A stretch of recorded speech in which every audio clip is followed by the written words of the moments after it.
पवार साहेब. महोदय, नाही नाही, एक मिनिट नाही, तोडायचं नाही मध्ये. अध्यक्ष महोदय, on record, on the 11th December 1949 the RSS organized a public meeting at the Ramlila Maidan where speaker after speaker condemned the bill.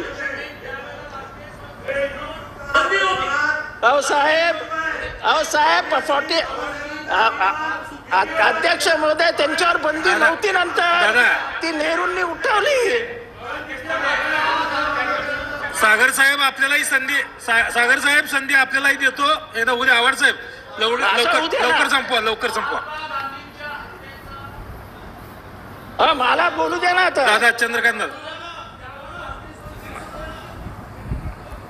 आपण पुराव्यावर बोलू ना. कशाच्या पुराव्यावर बोलतो? बोलता सॉरी आदरार्थी. अध्यक्ष महोदय, our constitution आवाड साहेब संपवा, लवकर संपवा. to just is a cumbersome and heterogeneous piecing. म्हणजे जगातले सगळे संविधान एकत्र करून आपण संविधान आणलंय असं कोण म्हणतंय? तर स्पीकर आफ्टर स्पीकर जे रामलीला मैदानावर जमर झाले होते ते बोलतायत. नंतर हे सगळं कुठनं घेतलंय मी? The bunch of thoughts written by M.S. Golwalkar. मी बाहेर बोलत नाही, मी गोळवळकरांचं पुस्तकच आणून देतो. अध्यक्ष महोदय, ह्याच्यात सावरकरांचंही विधान आहे, मला वाद वाढवायचा नाहीये, पण आम्हाला हे संविधान मान्य नाही. अध्यक्ष महोदय, आम्हाला हे संविधान मान्य नाही, त्याच्यात मनुस्मृती आहे आणि म्हणून आम्ही संविधान मान्य करणार नाही अशी भूमिका हिंदुत्ववादी संघटनेची होती. त्यांचा तिरंग्यालाही विरोध होता. ते म्हणायचे त्या तिरंगामध्ये 3 रंग आहेत आणि 3 हा अशुभ आकडा आहे, आम्हाला झेंडा मान्य नाही, आणि आता फिरतायत घर तिरंगा करत. अध्यक्ष महोदय, माझं संपू द्या. अध्यक्ष महोदय, माझं संपू द्या. अध्यक्ष महोदय, माझं संपू द्या.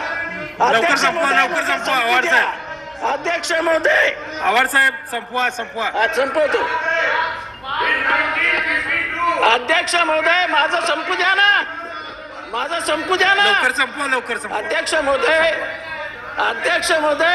1993 पर्यंत RSSच्या मुख्यालयावर तिरंगा कधीच लागला नाही.